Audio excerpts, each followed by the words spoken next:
Avez-vous une mauvaise habitude dont vous voulez vous débarrasser? Eh bien, si vous restez avec nous, je vais partager avec vous des choses importantes à ce sujet.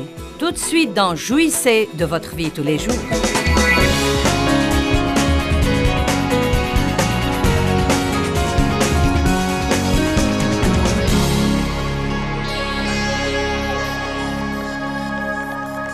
Si vous ne faites pas passer Dieu avant tout, rien d'autre ne va marcher. Mais si vous apprenez à respecter la loi des priorités, c'est étonnant ce que votre vie peut bien marcher. Vous savez, Dieu ne veut vraiment pas que nous le recevions dans nos vies seulement en temps de crise. Il ne veut pas que nous l'invoquions seulement quand nous avons de graves ennuis et quand nous sommes débordés. À dire vrai, vous serez toujours débordés. Et vous aurez toujours de graves ennuis. Sans Dieu. Donc, Père, nous prions ce soir, comme nous étudions ta parole, que tu donnes aux gens des oreilles pour entendre et qu'ils permettent à la parole de renouveler leurs pensées et que chacun d'entre eux prenne des décisions. Ça ne sert à rien de prêcher si les gens ne prennent pas de décision. Donc, par ton esprit, Dieu, aide les gens à saisir les choses qui leur sont destinées et aide-les à prendre ces choses et à les mettre en pratique dans leur vie, au nom de Jésus. Amen. 1 Jean chapitre 5, verset 21. Je vous prie d'aborder la parole ce soir avec un profond respect. Et vous rendre compte qu'il n'y a rien qui nous est plus précieux que la parole de Dieu. Un verset merveilleux dans 1 Jean chapitre 5, verset 21. J'aime souvent le matin ouvrir et lire ce livre. Il dit « Petits enfants, gardez-vous des idoles, des faux dieux, et gardez-vous de chaque chose et de toute chose qui pourrait occuper la place qui revient à Dieu dans votre cœur, et de tout ce qui pourrait le remplacer et occuper la première place dans votre vie. Maintenant, prenons un peu de recul pour comprendre ce qu'il dit. Gardez-vous. Nous prenons immédiatement une responsabilité. Il dit, je veux vous aider et travailler dans votre vie, mais vous devez prendre la décision de me donner la priorité. Vous voyez, Dieu ne nous impose pas sa présence. Il ne nous oblige pas à passer du temps avec lui. Il ne nous oblige pas à aider les autres. Il ne nous oblige pas à donner et à apprendre la parole. Dieu n'a obligé personne à venir ici ce soir. Vous avez décidé de venir et je vous félicite pour avoir pris la décision de venir un jeudi soir alors que vous avez travaillé toute la journée et vous allez reprendre votre travail demain. Vous savez, les gens normaux ne se comportent pas comme ça. Certains d'entre vous ont fait beaucoup de chemin. Vous avez pris des vacances, vous avez payé des babysitters et des hôtels, et vous êtes quelqu'un qui marchera finalement dans la victoire parce que vous payez le prix de la diligence pour apprendre ce que vous devez apprendre, pour être le genre de personne que Dieu veut que vous soyez. Gardez-vous des idoles. Maintenant, il ne parle pas seulement des idoles de pierre devant lesquelles beaucoup de gens autour du monde peuvent s'incliner. Laissez-moi vous dire une chose. Votre travail peut devenir une idole. Votre ministère peut devenir une idole. Vos enfants, votre mari, un passe-temps, un sport, la télévision. Presque tout peut devenir une idole. Et Dieu les voit comme des idoles si nous les préférons à lui. Donc, je pense que nous devons tous commencer par nous poser cette question. Y a-t-il quelque chose qui vient avant Dieu dans ma vie?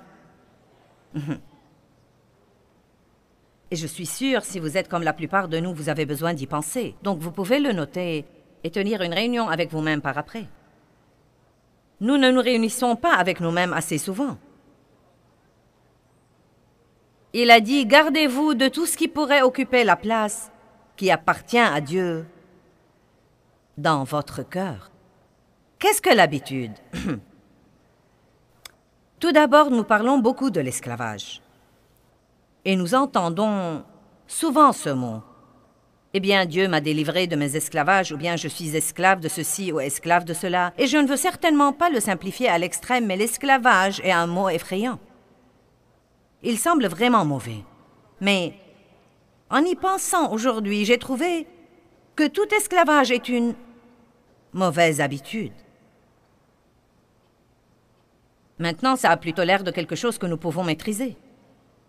C'est une mauvaise habitude, c'est quelque chose que nous faisons fréquemment et que nous répétons et nous le faisons depuis si longtemps qu'il semble maintenant avoir une sorte d'emprise sur nous. Mais ce n'est certainement pas une emprise qui ne peut pas être brisée. Une mauvaise habitude peut toujours être changée. Vous pouvez rompre avec vos mauvaises habitudes, juste comme vous pouvez rompre avec un mauvais petit ami. Et s'il est le seul petit ami que vous avez et que vous n'en avez pas encore un autre, il va vous manquer pendant quelque temps. Bien qu'il fût mauvais, il va vous manquer.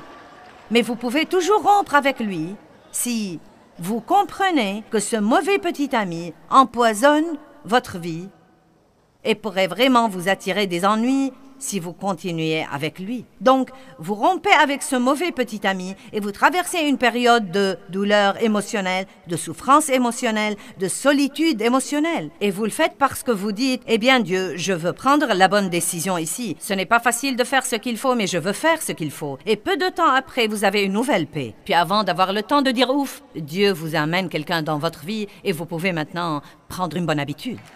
Amen.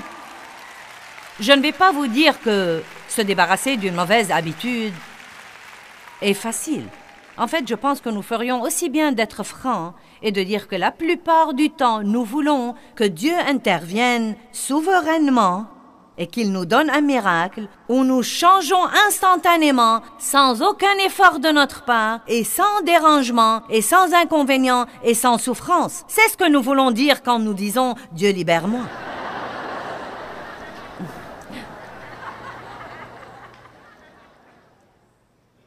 Amen. C'est comme si vous disiez à votre enfant, « Johnny, va nettoyer ta chambre. » Et Johnny va dans sa chambre et dit, « Seigneur, j'ai besoin d'un miracle pour que cette chambre soit propre quand j'ouvre les yeux. » À quoi ça sert d'entrer dans votre maison et de dire, « Maison, sois propre. » Saleté, sors au nom de Jésus. Allez maintenant, puisque nous sommes ici, pourquoi nous n'en profitons pas pour grandir un peu ce week-end? Amen? Donc, si nous allons nous débarrasser d'une mauvaise habitude et prendre une bonne habitude, il va y avoir un petit effort à fournir. Il va y avoir des moments de dérangement. C'est pourquoi nous ne pouvons pas le faire sans l'aide du Saint-Esprit. Comprenez ceci depuis le début. Vous ne pouvez pas le faire sans l'aide de Dieu. C'est l'erreur numéro 1 que font généralement les gens en essayant de vivre la vie chrétienne. Ils essayent toujours de le faire tout seuls et ils oublient le facteur de Dieu. Voyez, vous ne pouvez pas plaire à Dieu sans Dieu. Intéressant, n'est-ce pas?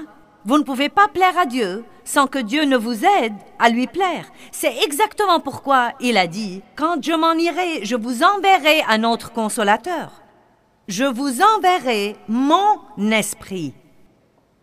Il vous consolera. Il vous aidera. C'est le Parakletos, celui qui marche à côté de vous. La Bible amplifiée l'appelle le prêt à intervenir. J'aime ça. Il est toujours en état d'alerte au cas où vous vous attirez des ennuis et que vous avez besoin d'aide. Mais c'est un gentleman. Il faut le lui demander. Ça ne nous ferait pas de mal de dire « Dieu, s'il te plaît, aide-moi » plus que 1000 fois par jour. Car nous en avons besoin au moins aussi souvent. Aide-moi, Dieu. Aide-moi, aide-moi, aide-moi. Une habitude est votre façon habituelle de vous comporter. Un mode de comportement acquis par la répétition fréquente. Maintenant, laissez-moi vous dire que chaque fois que vous faites un bon choix, vous êtes plus proche de vous débarrasser d'une mauvaise habitude et de prendre une bonne habitude. Pour prendre une bonne habitude et se débarrasser d'une mauvaise, tout ce que vous devez faire, c'est de faire un bon choix chaque fois. Et je dirais, ne pensons même pas au mauvais choix, et n'en parlons pas aussi. Et focalisons sur les bons choix, car vous surmontez le mal par le bien. C'est un des plus grands secrets dans la parole de Dieu. Romains 12, 21. Nous surmontons et nous vainquons le mal par le bien. Donc, ne pensons même pas à toutes ces mauvaises habitudes que nous avons. Appliquons-nous à prendre de bonnes habitudes. Je crois que nous pensons parfois à tous les mauvais trucs dont nous devons nous débarrasser. Ceci détruit toute notre force. La Bible dit « Marchez selon l'esprit et vous n'accomplirez pas les désirs de la chair ».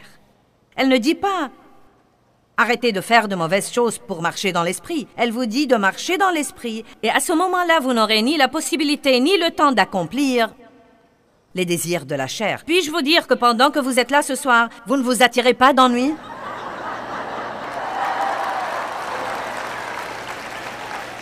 Par conséquent, c'est un lieu de sécurité. C'est une bonne chose. Pendant le temps de louange et d'adoration, vous ne vous êtes pas attiré d'ennui. Donc vous avez choisi de marcher dans l'esprit en venant ici et en utilisant votre temps pour ceci. Et donc ce bon choix vous empêche déjà de faire peut-être un mauvais choix si vous étiez ailleurs. Prenez l'habitude de fréquenter les gens qui font de bons choix. Plus vous êtes entouré de gens qui font de bons choix, plus vous avez de fortes chances de faire de bons choix. Et si vous avez une certaine faiblesse, vous ne devez certainement pas fréquenter quelqu'un qui a la même faiblesse que vous. Ce n'est pas bien.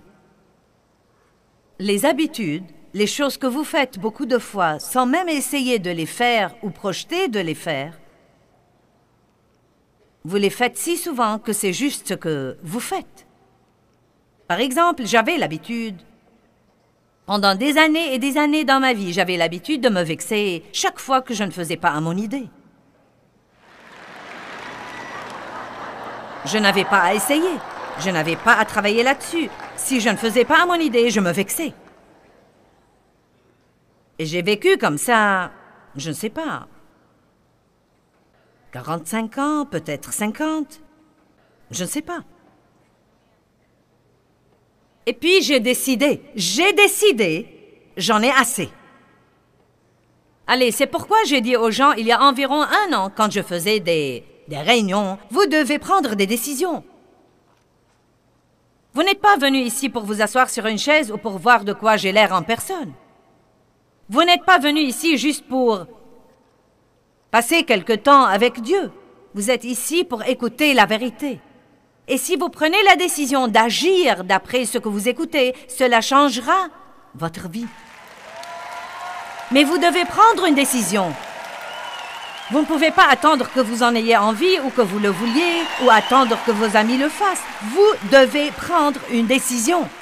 Je ne vais plus vivre de la façon dont j'ai vécu. Vous voyez, j'en avais finalement assez d'être toujours vexé.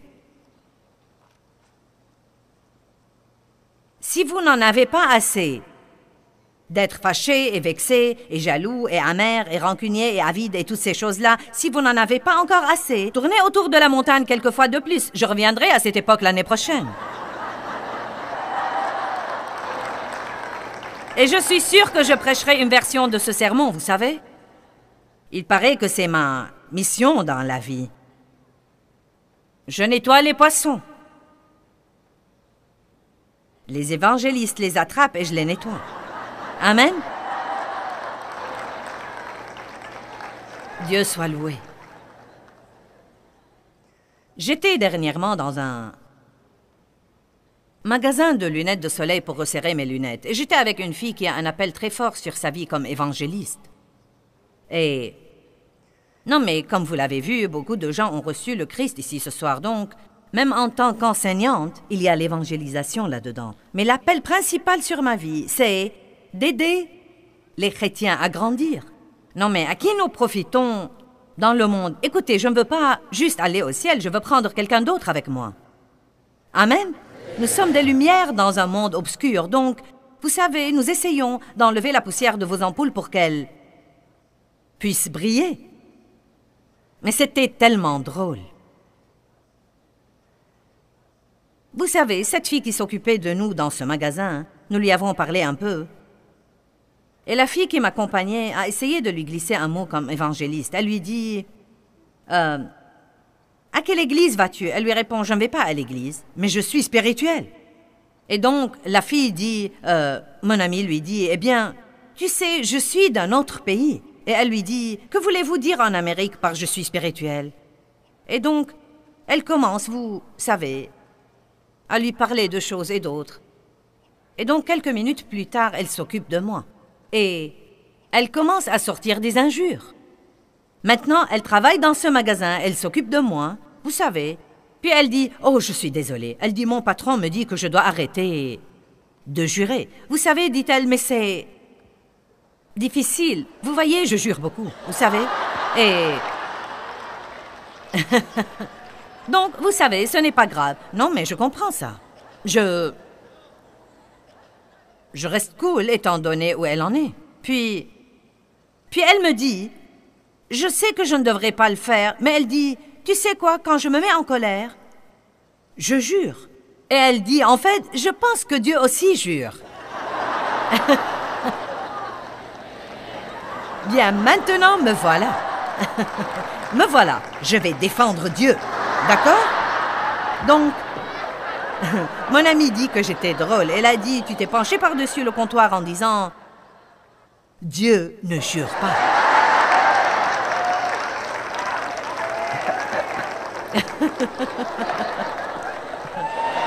Écoutez, et mon ami évangéliste qui est derrière moi lui dit, mais il t'aime! Dieu t'aime! Et elle me dit, tu essayais de la nettoyer même avant de l'attraper. Oh, Dieu est si bon. Amen. J'ai l'impression d'avoir la mission d'aider les gens à grandir et je suis contente que ce soit la partie que Dieu m'ait donnée parce qu'il n'y a rien qui me révolte plus que de voir quelqu'un qui aime vraiment Dieu, de le voir misérable toute sa vie parce qu'il ne sait pas comment mettre la parole en pratique dans sa vie. Et je vous dis maintenant que vous pouvez, avec l'aide de Dieu et une décision de votre part, vous débarrasser de toutes les mauvaises habitudes que vous avez et les remplacer par de bonnes habitudes. Vous ne me croyez pas. J'ai dit que vous pouvez vous débarrasser de toutes les mauvaises habitudes avec l'aide de Dieu. Et vous pouvez prendre de bonnes habitudes. J'ai décidé, j'en ai assez d'être vexée. Et vous savez quoi? Je suis différente maintenant. Ma pensée était prête. Vous savez, votre pensée a beaucoup à faire avec ça. La Bible dit, Dieu a un bon plan pour notre vie, mais Romains 12, 2 dit que notre pensée devrait être renouvelée. Notre pensée devrait être complètement et totalement renouvelée. Nous devons apprendre à penser comme Dieu, à vouloir ce que Dieu veut, à parler comme Dieu. Nous devons apprendre à ressentir ce que Dieu ressent envers un monde perdu et souffrant au lieu de nous apitoyer sur notre sort tout le temps. Et ça prend du temps, ça ne fait aucun doute. Mais vous devez commencer à changer votre pensée à propos de vos mauvaises habitudes. Ne dites plus, si je commence à manger un biscuit, je finis par en manger 12. Non, vous ne devriez pas. Personne ne devrait manger 12 biscuits. Je suis désolée, mais vous n'avez pas à manger 12 biscuits. En fait, vous ne devriez pas en manger un seul si vous ne le voulez pas. Je ne dis pas que vous ne pouvez pas l'avoir si vous le voulez, mais nous devons arrêter d'agir comme si tous ces trucs nous menaient par le bout du nez. Eh bien, je n'y peux rien. Vous savez, je me mets en colère. Si, vous pouvez. Vous savez comment je sais que vous pouvez? Parce que si vous étiez au milieu d'une crise et que j'arrive à votre porte, vous vous arrêterez.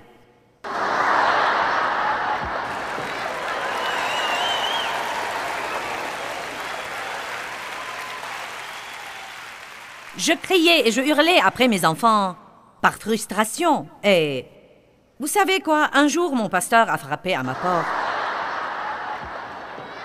Et Dieu m'a donné une petite vision, car je disais, « Oh Dieu, je n'y peux rien, je suis si désolée, je n'y peux vraiment rien. » Et il m'a dit, « Si, tu peux, car nous ne nous comportons pas comme ça devant les gens que nous voulons impressionner. »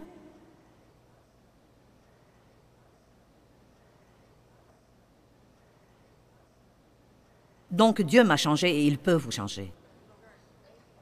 Un habit, vous savez, une nonne porte ce qu'on appelle un habit.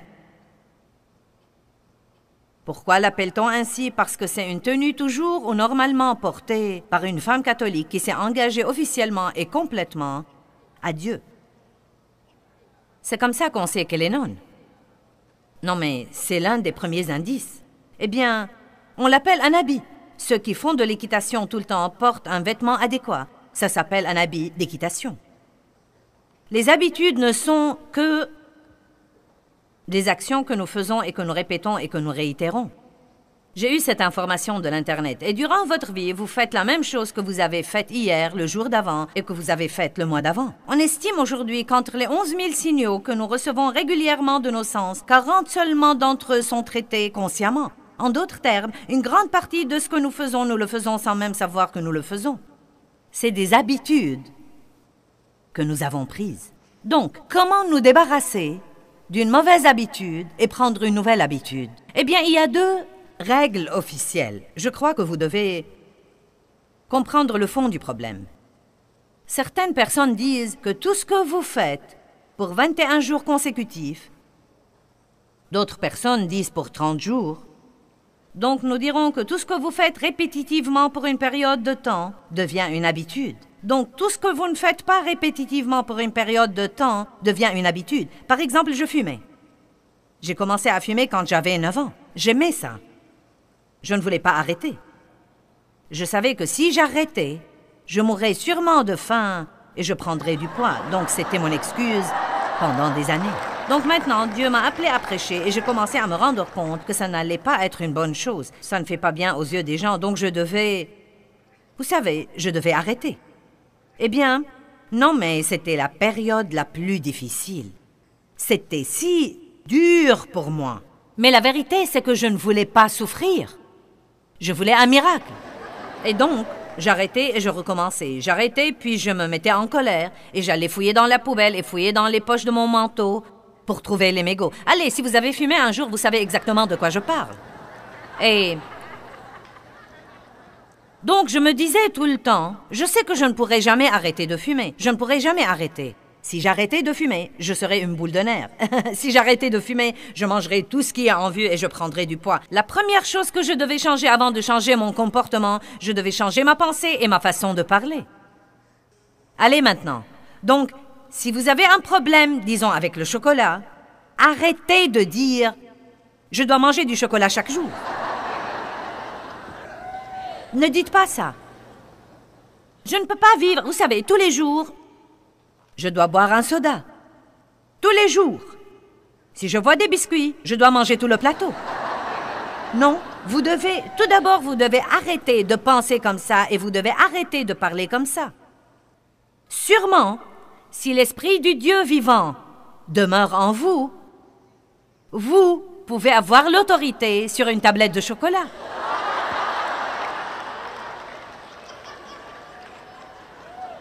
Vous devez savoir qui vous êtes. Vous devez vous rappeler qui vous êtes. Vous devez vous dire à vous-même à voix haute qui vous êtes et qui est celui qui vit au-dedans de vous. Vous n'êtes pas un rien du tout, mou, faible, lamentable, pitoyable, manipulé et contrôlé.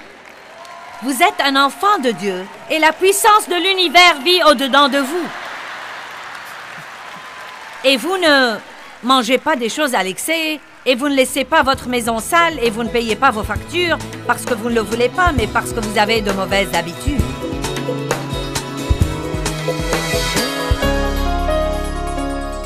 Eh bien, vous savez, perdre de mauvaises habitudes et prendre de bonnes habitudes peuvent tous les deux nous déranger pendant quelque temps. La Bible dit que toute discipline n'est pas d'abord un sujet de joie, mais que la joie vient par après. Donc, je veux vous encourager à ne pas avoir peur d'être dérangé et de compter toujours sur Dieu pour vous aider jusqu'au bout. Méditez le psaume 28, verset 7. « L'Éternel est ma force et mon bouclier. Mon cœur se confie en lui, compte sur lui et s'appuie sur lui en toute confiance, et je suis secouru. Et par conséquent, mon cœur se réjouit. » Il y a une puissance dans la parole de Dieu qui vous aide à traverser toutes les difficultés de la vie.